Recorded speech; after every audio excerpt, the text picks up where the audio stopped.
Welcome to this highly modified roof integration patio here in McKinney, Texas. We're going to walk you through and show you this complete transformation.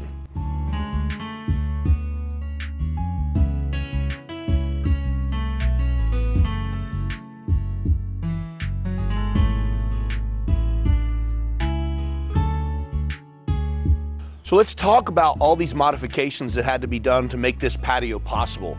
The first thing was this house had no patio whatsoever.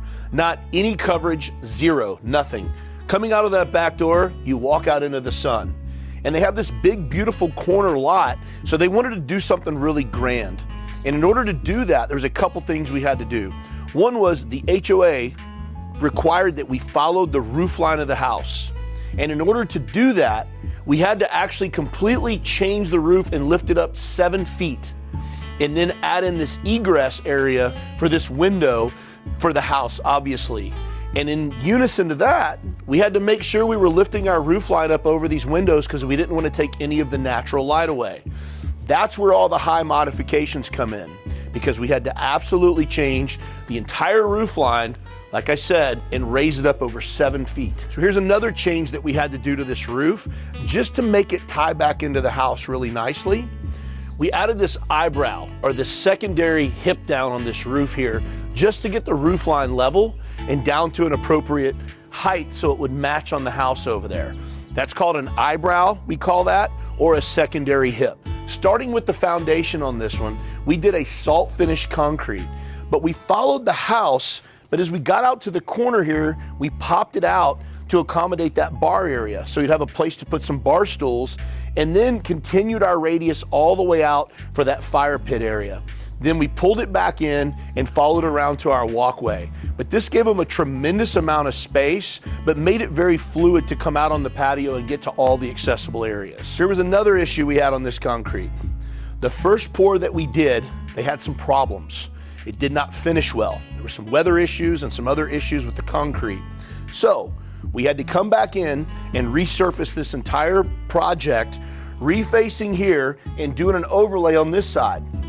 We tied all that back in because we wanted to have a finish that was synonymous, that looked the same, that was a continuous pour, and it was monolithic with everything else on the patio. So that was about a $10,000 fix that we had to do, but we were more than willing to do it to create this beautiful finish. So here's the concrete you couldn't see. This was the additional radiuses for the bar and this pop-out area to put this beautiful big fire pit. And then of course, the clients wanted a walkway, so when they had parties and people over, they could park and come right in the driveway and have a nice dry path to walk around the house and come back here to the patio area. So here's another important thing that some people don't think about, especially if you have an area of containment like this with an L-shaped kitchen. It's always crucial that you put a drain and you grade your concrete to that drain, because rainwater will blow in under here and it'll get trapped behind your kitchen. And of course, people always say, well, you can grade the concrete this way and that way. In this case, you really can't, because we have a drain centered here in this L-shaped kitchen, and any water that gets trapped back here is then forced to try to move out of this area. If you do this, it simply funnels to one place, it's gone, and you don't have to worry about getting mold and mildew back here. As you can see, there's none. And this project's been here now for probably 6 months. So a few things about this project that we talked about earlier, the modifications. One is we had to create an egress for this window because we had to raise that up 7 feet. But we wanted to trim it out so it looked really nice and it fit the area well. The other thing, the client really liked the cathedral type of ceiling, we call it, which is basically just a thicker rafter. And so that's actually, the rafters in the ceiling are different than what you see. We came back in and added these to give it that look and that feel of that bigger rafter ceiling, and then obviously finished the backside and all the trim with our cedar tongue and groove. Another concern was the light coming in the house, the natural light. So anytime we're faced with that, we have to not obstruct any windows and keep our ceiling height and our soffit height to a certain extent. Well, here it's only about 11 o'clock in the afternoon, but you can see all this beautiful light coming in all these windows. And we didn't obstruct any of these up here by raising that ceiling height up when we created this egress for the window. By doing so, we keep all the natural light coming into the house and it doesn't seem dark even though we're under this massive structure. So here were a couple other challenges in this modification. Because the HOA demanded we follow the roof pitch, it's exactly what we did. So with that high lift, we had then to reconstruct all of the existing house roof lines. So when you look at it from the outside, it looks like it came with the house and it was actually built by the builder. Now looking at the roof, you see that window looks like it just dives down into the structure, but it actually doesn't. There's that egress over there that lets all the natural light with no obstruction come in there. And then we followed our roof line all the way up to that high point and then flashed it all in around the brick and then added this secondary hip on this eyebrow so we could tie it perfectly back into the house right here. That's what that creates coming off of that other pitch up top.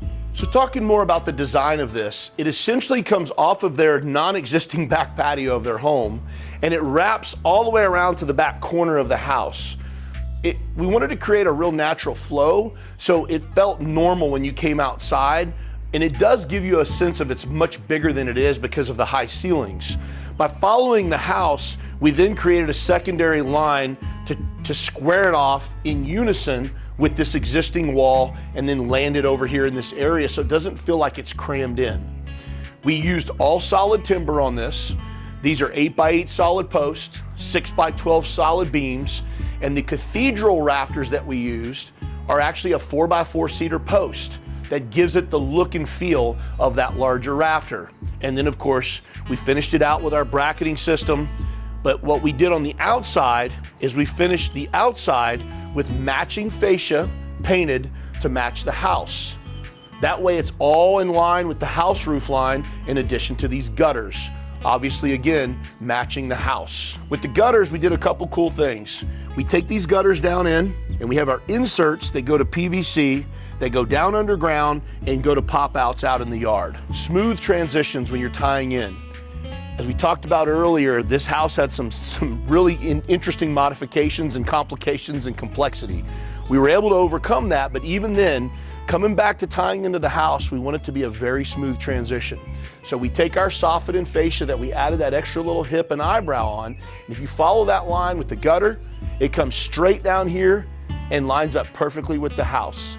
Even though we transition from a tongue and groove to their hardy over here, we still want that to be smooth, even down to our gutter tie-in. Ours are a little lighter because they're newer, but again, we want that transition to be nice and smooth all the way into the house. So when you look at it from anywhere, it appears that it came that way. So our stonework here, we start off with our wrap post. This is actually a 32-inch high wrap with an Austin stone. We call this Austin white because it's pretty white and it comes in different levels. So some of them have a nicotine color, some of them get really rusty, all the way into some darker shades of tan and brown. We topped it off with a luter's cap and then we chipped that. And the reason we chip that is because people tend to bang into this and chip it up. And if you do a square edge on it, it's not very forgiving. But with a chipped edge, it has some degree of forgiveness. Our post is then obviously set in the middle of it. And we like to do a silicone around the post because sometimes you get a little bit of movement. The other seams are all gonna be mortar, but where the post is, that's actually gonna be a silicone. So now we move into our kitchen area. They kept this kitchen super simple. They basically have a grill and some storage, but they wanted lots of outlets on top of the backsplash there because they like to plug lots of things in when they have parties, whether it be a margarita machine or it be a queso crock pot or whatever it may be. They have a lot of access here. And then of course on the top is a nice big bar ledge so people can sit on the outside of that on either end of the bar, be facing in, and this becomes a serving area, a place for people to hang out and visit that's completely separate from all the other areas. So here's the backside of our bar top. And again, we have our gutters that go down into our PVC and they come out down here on the bottom. And the post is set right in the corner of the bar, but there's still access here to put a drink, put a plate of food, so it's not completely unusable space. And then as far as the concrete goes, we intentionally popped this out so people could put bar stools here or stand here and not, be off into the grass. Another nice addition is the sink that's out here. This client wanted to have a nice big area. We did do a matching backsplash, even though it's short. It keeps everything in unison so it looks all like it's intentional. And so by doing so, we did put a nice big sink, but there's a more counter space over here. Again, if you have people over, you have a lot of people hanging out, you're doing parties or celebrations, you want more counter space. Let's talk fire pits. Everybody loves the fire pits, and this is a perfect setup for one. We generally, if we're doing a 5-foot fire pit or a 6-foot fire pit, we're gonna do a 14 to 16 foot radius around it. And the reason for that is because most people like to put Adirondack chairs, and you need room to move them back and forth, but in addition to that, so people can walk around them comfortably. So if you don't make your radius and your circle big enough under your fire pit, you have no room to move around on. This way you stay out of the mud if necessary, and you can stay on deck with your chair. Here's a couple cool things about this fire pit that you don't see. Inside the bottom of this is a drain, so that way as water gets into here, it can safely drain out into the pop-ups that all the downspouts are going to and take all the water out so you don't have a big mess here. The other thing we do on all of our fire pits is we use a real fire brick inside of them. So we use a block, and then we use fire brick inside of that, and then of course we put our drains in the bottom, we fill them up, and then set our burners accordingly. Some people use lava rock, some people like glass. It just depends on how they want to finish that out. But this one is actually perfect. It's a great place for people to gather around, creates a fire feature, an additional space to sit down, eat, have a drink, or whatever you want to do around your fire pit. Raised flower beds. This is a great accent to the house, and on this particular one, it's a little tall because we match the brick step on the house there. And so it ties in really nice, and as you can see, they've got some bushes they've planted that will obviously grow much larger. So the depth of these, even though the stone is deep, the dirt inside is basically graded with the same level as the grass. And once these bushes grow up, you won't be able to tell any difference. But it really makes for a nice accent and containment of the landscaping on this particular project. So more raised beds, and we did them at the same height essentially. Now again, we don't fill these up with dirt to the top. You grade them the same as the yard, and you plant things in them that will bloom and come up higher than those beds. Additionally, yes, there are drains in these, and all this has plenty of space to have the permeation of water kind of go through it, so they don't just fill up with water and overflow and push up against the house. The grade is at the same level as the foundation of the home, just like you would any other flower beds, because we don't want any water issues. The stuff that's planted in here, again, will grow up and add protection to the house and come up nicely out of this raised bed. But it's just, again, another place you can sit, a nice containment of this area. And then of course we have the walkway here that we poured that goes all the way around the house and outside to the driveway. So let's talk about electrical on this project. This is pretty cool because we were able to do all the lights flush mount because we do have actually a full ceiling above that. And then we added some extra outlets because they had certain things they wanted to plug in. For instance, they have a Ring camera out here that's plugged into an outlet there. And then we move into these fans. They didn't use gigantic fans because they're not super high off the ground. But again, we always go back to their trajectory. And their trajectory is what area are you in and how much wind do you want coming down. If the fan's too large, the trajectory misses you. If it's too small, it doesn't put out enough air. So this fan is actually perfect in size for this seating area. So again, they kept with the same theme. This is just a traffic area. Here's another area people are sitting here and cooking here. Perfect size little fan here to create some nice airflow. And then again, another one over here around the sink area, which could also be a serving area. People may be hanging out in here. They may put another table here, and then they're transitioning in and out to the fire pit area. So these fans make a lot of sense for the space that they're in. We've got a few other small additions. We've got some spotlights on the outside. They go out into the yard to kind of light that up when they're having people over. We've got a few of those around the outside edges. And then we've got some extra outlets just in case down the road, if they ever wanted to add any screens, or they wanted to add some more cameras, or maybe even they wanted to put a speaker up somewhere. It's good to think about all of those little details when you're building your patio, because you never know down the road what you might decide you want to do. The other thing when you're designing your patio is you definitely want to think about the layout. It's super important because people don't think about their space as far as how they're going to use it, where their furniture is going to go, where most of the people are going to be, where they're going to be using the most traffic areas. This one is laid out perfect because you have a basic general like living area here that's out of the way of everything else. There's a couple extra seats and a table there, but then you transition right here into this dining area. Again, it's an area people could hang out, but there's still plenty of room for people to move around, stand around, walk around, and then of course we move into the kitchen area.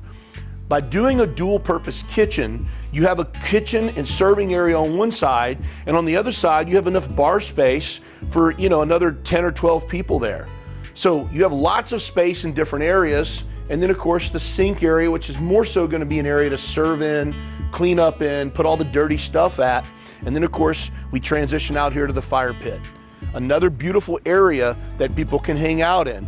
So you have, you know, 4 or 5 different primary areas on this patio where people can enjoy themselves or be in different sectors of time and experience based on what's happening. Whether there's dinner being served or whether there's just having drinks or maybe hanging out smoking cigars or whatever they're doing, everybody has some place to be. So remember, when you're dealing with any complexity in roof lines, or when you're dealing with an HOA that's a little stubborn, or maybe even the city that's a little stubborn, there's always a way to make things work. You just have to kind of figure out and think outside the box. This is a great example of just that, changing the entire roof line of the house to accommodate the requirements. This project came out absolutely beautiful. We appreciate you watching us. We hope you'll watch more of our videos, and remember, always do the right thing.